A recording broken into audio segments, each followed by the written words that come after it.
If your labs are normal and you still aren't pregnant, this video is going to feel uncomfortably validating. By the end of this video, you'll understand why normal labs doesn't always mean that your body is ready to create life. Let's start with the first thing that most people don't realize. When your doctor tells you that your labs are normal, what that actually means is that you fall within a statistical range. Now, lab ranges are created based on population averages, not optimal health, not optimal fertility, just averages. And the population used to create those averages includes people who are stressed, inflamed, underslept, metabolically dysregulated, and often completely connected from their bodies. So when you're told that your labs are normal, what you're really being told is that you look similar to the average person in the general population. But the average person in the general population is not optimized for creating life. So there's a big difference between falling inside a statistical range and being physiologically in an optimal range for conception and for pregnancy.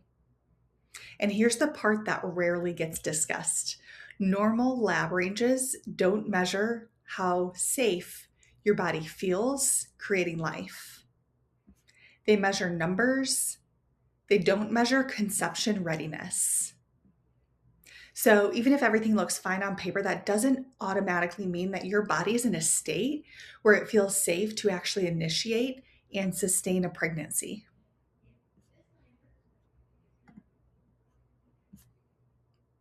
The second layer is something that almost never gets evaluated in standard fertility workups. Labs do not measure your nervous system state. Fertility requires appropriate parasympathetic tone. This is the branch of your nervous system associated with safety, regulation, restoration, digestion, reproduction.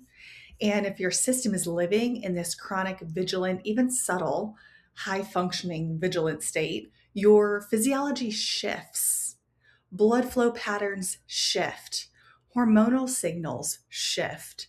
Inflammatory signaling can increase. Sleep quality shifts. Metabolic regulation shifts. I think you get the picture. You can be productive, you can be disciplined, and you can be doing everything right, but your body can still be in survival mode. And ovulation alone does not equal safety. Just because you ovulate doesn't mean that your body feels safe and has the resources. Cycling does not automatically mean that your body is in a creation ready state. You can be cycling and still not be in creation mode. And that's an incredibly important discussion because many couples are told you're ovulating, your labs look good, keep trying. But fertility isn't just about ovulating. It's about the entire system feeling supported enough to allocate energy towards creating and sustaining new life. Okay, so this brings us to the third layer.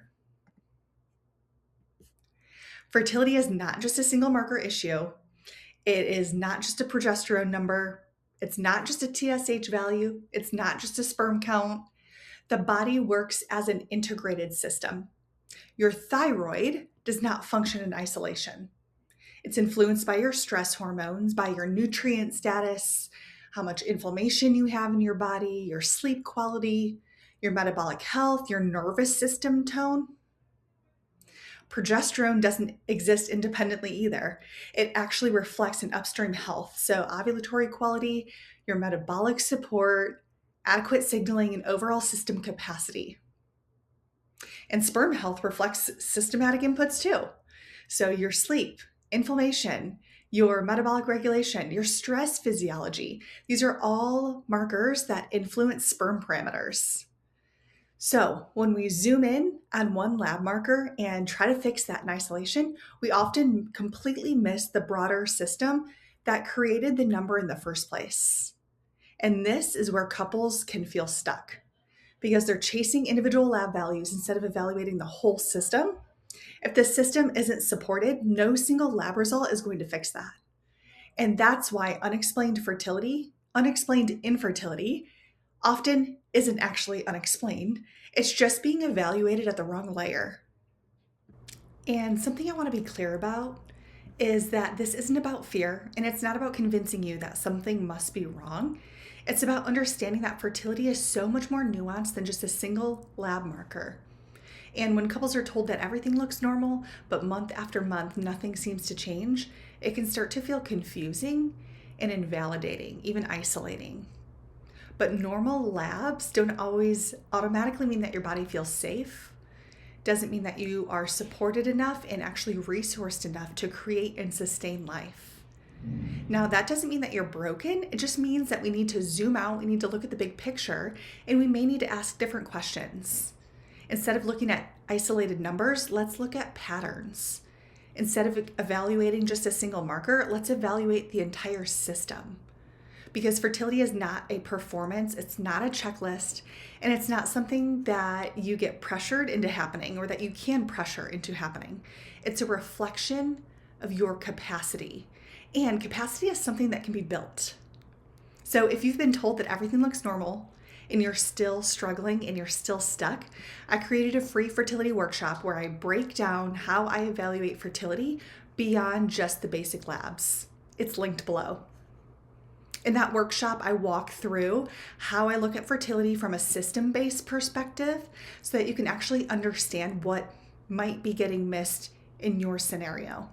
You deserve more than everything looks fine. You deserve clarity.